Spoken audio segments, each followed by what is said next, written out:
महाराज जी, माता पिता के कर्मों का फल बच्चों को मिलता है, ये मन में मेरा भ्रम रहता है। क्या है कि दोनों का एक संयोग बैठता है, माता पिता और पुत्र का दोनों का संयोग बैठता है।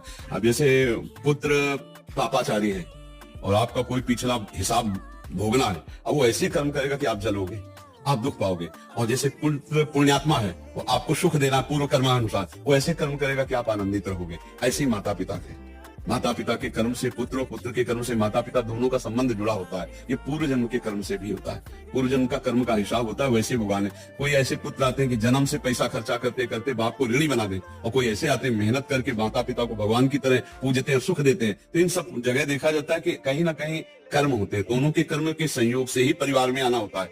मान लो पुत्र जो आ रहा है तो पिता भी रचना उसी के कर्म के अनुसार वैसे ही पिता होगा।